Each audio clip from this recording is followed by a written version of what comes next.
A show made for moms and families. It's Channel Mom. My name is Jenny, and I'm a mom, but I once lived a more glamorous life as a TV reporter. I was on the nightly news interviewing pop stars and politicians. So when I left TV to become a full-time mother, I quickly found out what we moms are up against. Our world glorifies the rich and famous. For what? I say let's honor the moms who are raising this world's next generation. It's Channel Mom Radio with Jenny Dean Schmidt. We're here for you. Oh, yes, we are here for you. Welcome to Channel Mom Radio today, and welcome to our Facebook Live audience. We're always glad to have you guys join us. We're getting thousands of viewers over the course of a month who now watch on Facebook Live. Kind of excited, actually super excited about this show. First of all, it's always about you, and I want every show that I do to help the moms and some dads who listen. I try to think of topics that will get you where you live and will be meaningful to you and life-changing for you. And today I've thought of one of those shows, I think. I could cry. My son said he will leave the studio if I cry. I'll try not to cry. Today's show is about what you do before your child leaves home, what you need to do to prepare your child and yourself before they leave home. And it starts at 0. So if you're the parent of a newborn, don't be afraid to stick around. I do have my son Otis with me in the studio today, and I have my daughter, Georgia Grace. So this could be a tearjerker of a show for me because I'm super sentimental. And then I have my son's girlfriend, Abby Schmidt. That's kind of convenient. We just bring people into our family that have the exact same last name. But she's not a cousin. Yeah, he said she's not a cousin. She's not a relative. This is my son, Otis. Welcome to Channel Mom's Otis. Thank you. I almost forgot your name. Thank you for having me. You're welcome.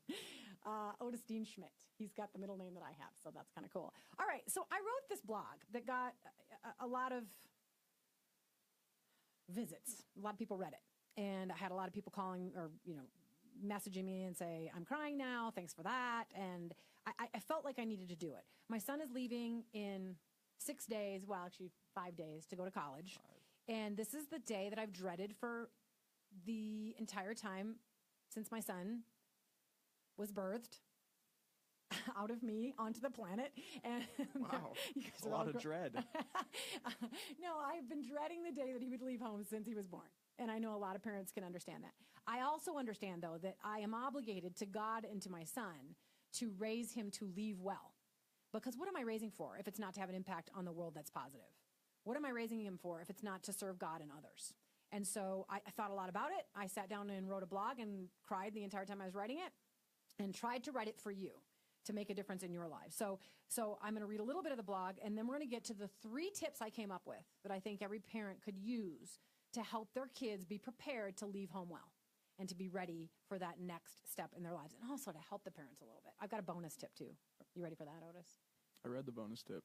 Oh, good for you. I made him read it, all right? Okay, so I'm going to read a little bit. I'm going to try not to cry in this part, Otis, okay? I've decided to turn our son's departure into a gift for other parents who represent my past or are facing my present. We parents, all of us, need to be prepared to help our kids leave and to leave well. In the 18 years my husband and I have been raising our son, Otis, I've dreaded this day. Throughout the years, I've cheered our Otis on and throwing footballs and making baskets and catching fish and conquering mountains and defending bullied students and apologizing to those he's hurt. I've faithfully watched and applauded his academic honors and athletic achievements.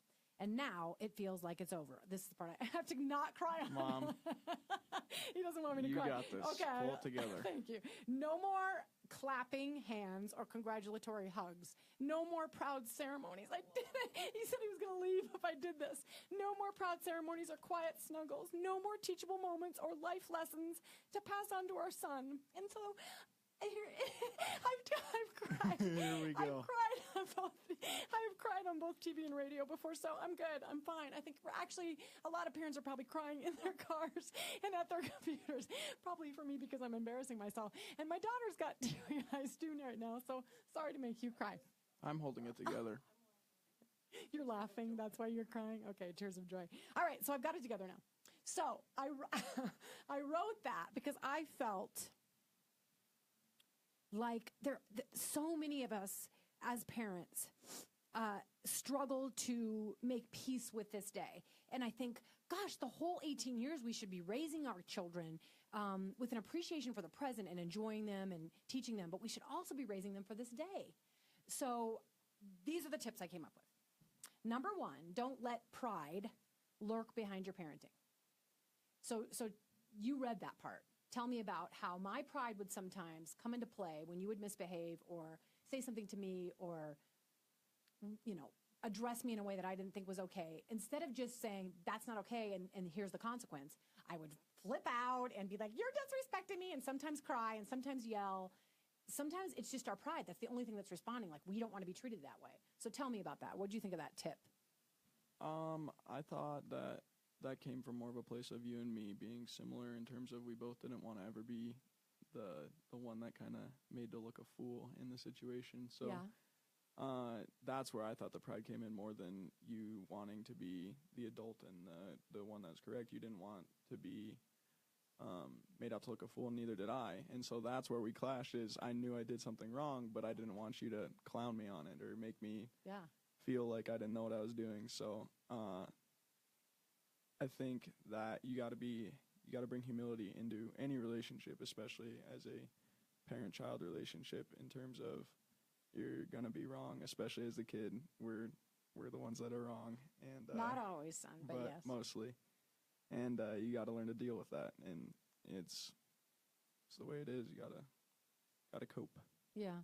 Well, so what I recognize, and it was based on some advice I got from a number of people who are parenting experts, is that sometimes when I would be responding to Otis or Georgia misbehaving or talking to me in a certain way, really the biggest thing that was responding to them and disciplining them was my pride. Like, how dare you do that? And I would get angry, and the consequence was not an exemplary consequence. I should be teaching them and instructing them, how do you correct people?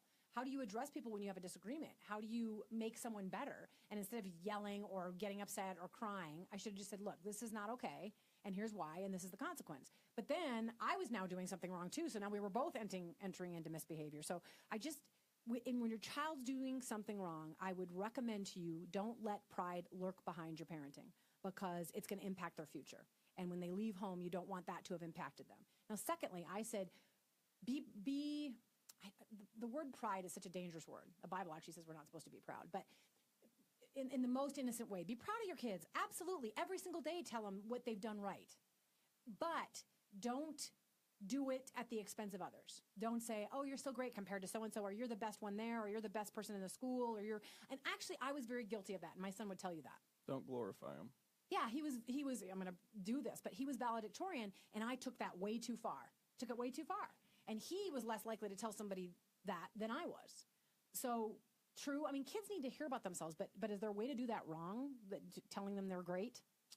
If you do, you're just hurting the kid at that point, because in my sports career, we saw it all the time where the parents would tell their kids, you're the best, you don't got to work as hard as everybody else because you're just naturally gifted, you got it, you should be getting the ball every time, you should be shooting every time, and it hurts everybody around them. It hurts the kid themselves when they realize, hey, I haven't put in as much work as so-and-so, and now your kid thinks that everything that he was is a lie, and that he's been overhyped, and he's kind of led to believe that instead of needing to work for everything, he's going to be given everything, and that he was born the special one, or she was born the special one, in terms of they're better than everybody else. Yeah. And I think that's dangerous. Well, they say there's a new syndrome. There's a book called Top Dog, I think, and it's talking about how in our society now we've overpraised our children.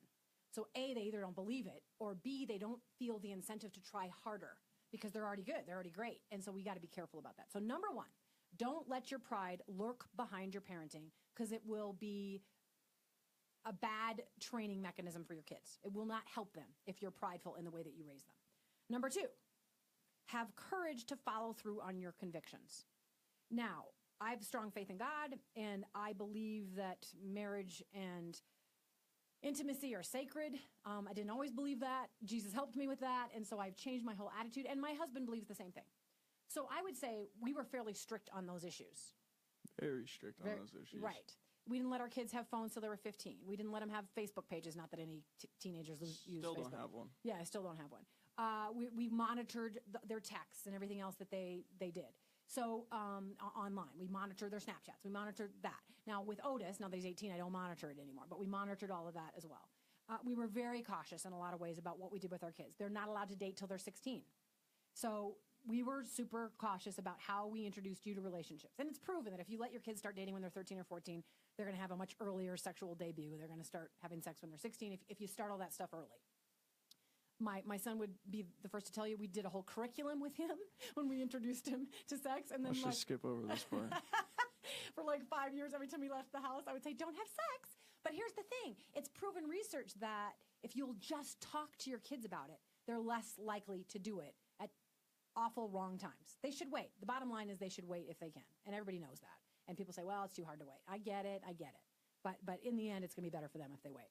So we followed through on our convictions. Help you or hurt you?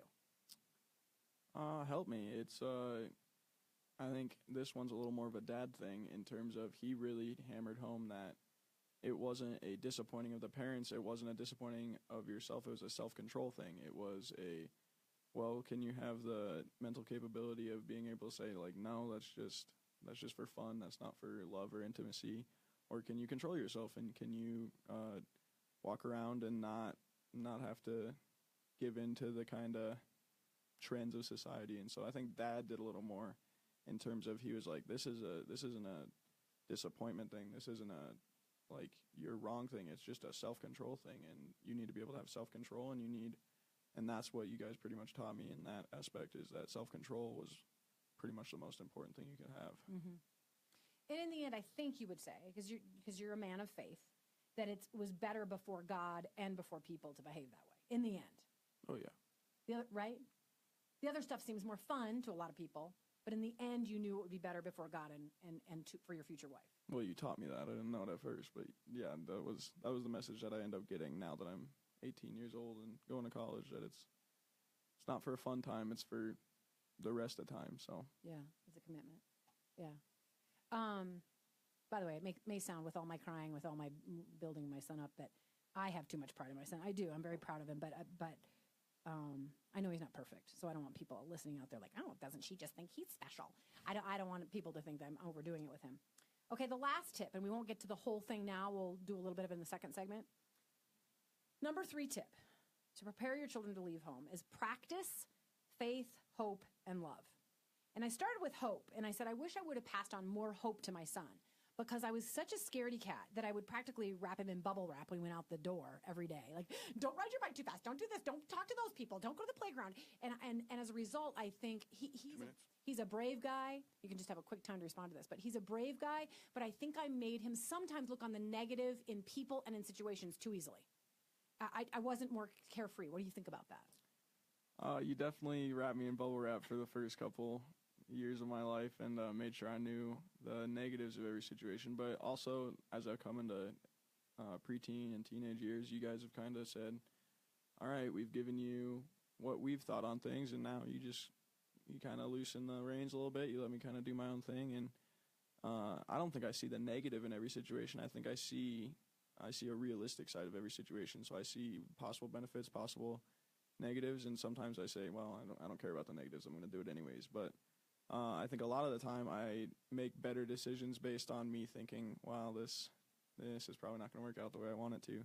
Mm-hmm. And I wouldn't say I go into the world with a negative outlook or like a fear of things, but I think that definitely helped me to make different decisions, and not in a bad way. Oh, I'm glad to hear that. I was afraid I just made you scared instead of wise, but I guess you're saying you got wisdom. Okay, so I picked a super corny song from about 300 years ago. Some people will know this song. It's definitely a song about parenthood. We'll be right back with Channel Mom.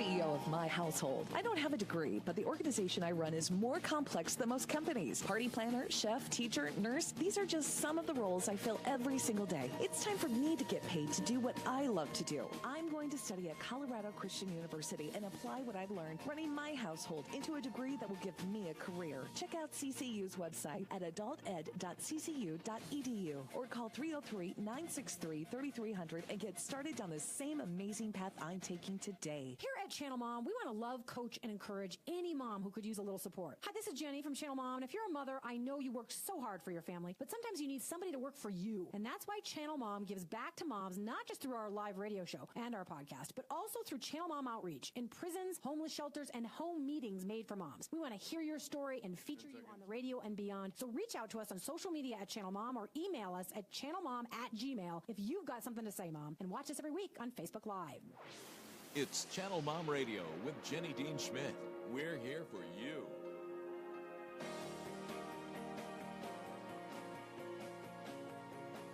Hey, welcome back to Channel Mom.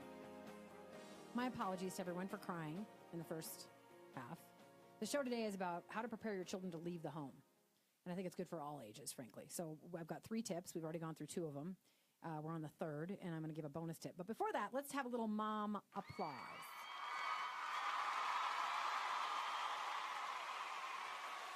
That's for every mom out there. Thank you for committing yourself to raising your children well. We sometimes forget the impact that we have on the world by raising our babies. That's the biggest job on the planet as far as I'm concerned. So thank you, moms, for all that you do, and dads too, for all you do and sacrifice to raise your children well. We're grateful for you. I do want to urge you to check out Colorado Christian University online. They really cater to the mom. They have all kinds of ways in which they bring the mom into the system that is beneficial to her life and his understanding of her life. And so I love that. You heard them in the break. Please call CCU at 303-963-3027. Or you can visit them at adulted.ccu.edu. My daughter reminded me to say edu. So we love them, and we're glad that they're sponsors. Last thing, I want to remind you to come to the Neon Moms 5K. It's our 3rd annual one. Here's a little T-shirt for the Facebook Live audience. You will get a free T-shirt and neon bling and a swag bag and all kinds of wonderful things if you come. There are prizes and games and live music. It's a blast for the whole family. And if you want to bless us and help us continue to help moms and stay on the air and stay on the airwaves and in podcasts and on Facebook Live, and also to help moms in prisons, help moms in shelters, help moms in homes all over the country. We have letters from moms all over the world, literally, who say, I just needed to hear that today. I just need to be encouraged. Thank you for helping me with my marriage. Thank you for helping me with parenting. So grateful for our listeners, but also would be grateful if you'd support us. If you come to the Neon Moms 5K, September 9th, 5:30 p.m. at Clement Park in Littleton, Colorado, we will bless you, and you will be a blessing to us. You can sign up at raceentry.com or at channelmom.com or at channelmom on Facebook. We've got links in all those places. I hope that you will come, and I get to meet you, and it'll be a blast. Okay, so my son's in the studio. I started to cry because he's leaving for college in 6 days. And actually, 5 days or 6 days? You will be leaving me a week from today at my college. Oh, okay. Yeah, okay. So starting to make me cry again. Okay. I want to introduce 2 other people in the studio to our Facebook Live audience. Otis's girlfriend, Abby, is here. She can come into the shot. And my daughter, Georgia Grace, is doing the filming today. She can just kind of wave with her hand there. So grateful for everybody here and for Don Pablo at the controls. So in the last couple minutes of the show, I want to make sure we get to the last tips and that Otis can weigh in. And if there's any advice he wants to give parents out there who are listening to this, gosh, I hope this is a blessing to you. I really thought there are millions and millions of parents that want to know, how do I raise my baby so it's not devastating for them or for me when they leave? And how can I raise them so they'll make a great impact on the world and serve God and serve others? I mean, what else is there? So that is why I decided to write the blog that I did, which is on our Facebook page and on channelmom.com. You can go check it out there. And what I did was I put together 3 tips that I thought would help you. Number 1 was, don't let pride lurk in the way that you parent, either pride in yourself or pride in your child. Number 2 was convictions. Yes, have the courage to follow your convictions. So if you know something's right or wrong, if you know your child shouldn't be watching this kind of media or that kind of television or that kind of listen to that kind of music, then do it. That was one thing I admitted that I didn't get to. I admitted that I haven't been great about monitoring my kids' TV and music. And now that they're older, I hear the music with all the yuckiness in it and all the swear words and all the other stuff. And I've let my kids watch movies I shouldn't have let them watch. So I have been imperfect in that area, and I've not had the courage to follow through on my convictions on some of that stuff. So I urge you to do so. You'll have fewer regrets doing it. The last tip was practice faith, hope, and love. We talked about how give your child hope. Don't just make them scared of the world by protecting them all the time. Number 2 was love. I said, I'm a mom who tells my kids I love them every day. You're actually a super lovey kid. You're a big, strong football player. You're going to play football in college, but you're somebody who's not afraid to hug and love and snuggle. Physically affectionate. You are. Last night we had a family snuggle. I hope that doesn't creep anybody out, but all 4 of us snuggled because we just like to do that. yeah, that's what we did. So what I would say is be careful about how you mete out love to all of your kids. And what I recognized that when Otis was 4, I'm stumbling a lot today. I think it's because I'm sad that you're leaving. What I recognized was when Otis was 4, his precious little baby sister was born, Georgia Grace, and he watched me turn all my attention to her. And my husband said he looked shell-shocked for about 2 weeks after she was born. I should have done better at pumping my breast milk and saying, I'm leaving the house. That grossed out my son and my daughter. And saying, I'm leaving the house, and Otis and I are going to have a mommy Sunday. And Otis and Mike and I, my husband, should have gone out more regularly and left Georgia with a babysitter. There was a true shift where much of my attention was turned now to Georgia, and he felt it. Now, he's grown up perfectly strong and brave, and everything's going to be okay. But he definitely felt a lack of love for a while. You would admit that, right? I don't have this big, deep scar as it seems you're kind of outlining that. Oh, wow, my sister got a bunch of attention when she was born. I'm sure at the time I was like, wow, what the heck? Like, she used to dote on me, and now I'm kind of side. But it's not, you guys did a really good, you don't give yourself enough credit. You guys did a really good job of still assuring me that you loved us equally and that I was still your favorite son, and that it's not as bad as you made it out to be. It's not a deep scar in my emotional past. Thank you for loving me back on that one. Okay, so practice faith, hope, and love. So the third one is practice faith. And what I would say is a lot of the people that watch us are Christians, and they do follow God, and they teach their children about God, and they teach their children about Jesus.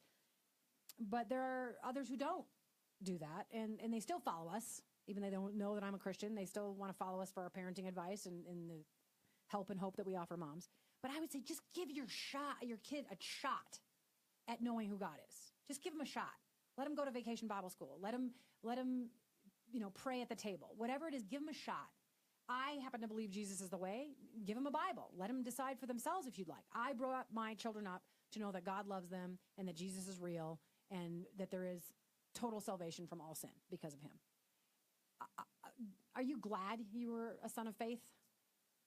I am. I think it changes your character, but I also think you again kind of shed a light on how you brought us up this way, and this was like the way you brought us up. But I think both you and Dad also kind of gave us a choice. You're like, this is how we're choosing to live our lives. This is how I want to choose our lives. You're going to go to church sometimes, and I'm going to teach you these things, but you're never like, you have to do this. This is the way you're going to live your life. It was never a forced thing. I from 15 on, I've been able to make my own choice on if I want to go to church or not, and if I want to believe in God or not. And I think you kind of mixed both of that in terms of bringing me up a certain way, but also giving me a choice. So I think you guys did a very good job in letting me choose my own path and not forcing me down one.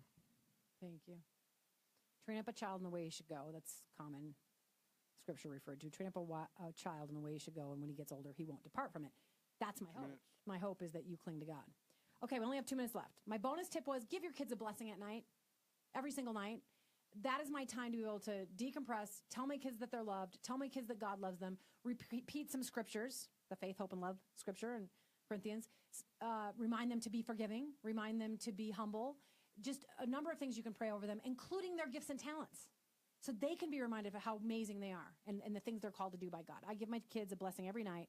I pray over them.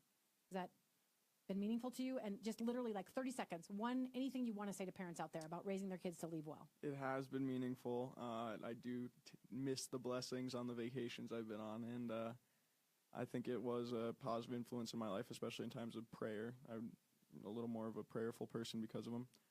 And then tips I would give is enforce family time. So we've kind of been a little lax lately in terms of, hey, we need to have a family movie night, or hey, we need to do this, and 1 minute. those kind of go a little quicker than you think they're going to go, and the opportunities fade a little faster. And so I think that needs to be a big part of every family's life. And then influence your child's friends. So you guys have done a pretty good job of saying, hey, don't hang out with this kid, hang out with this kid. And I have some of the best friends a kid could ask for, and they're very good people, and they push me in the right direction. And so I think you need to be a bigger influence in your kids' friends' lives. Amen. So hopefully, I'm not perfect, I'm imperfect, but hopefully I've raised a man who is better than I am. And hopefully I've raised him to lead and leave well. And I hope that we've helped you today. If you want to help us, go to channelmom.com and donate. Otis, you're a blessing. I will hug you on Facebook Live as we leave. To the rest of you, thank you so much for what you do as parents. Raise your children to leave well. God bless you.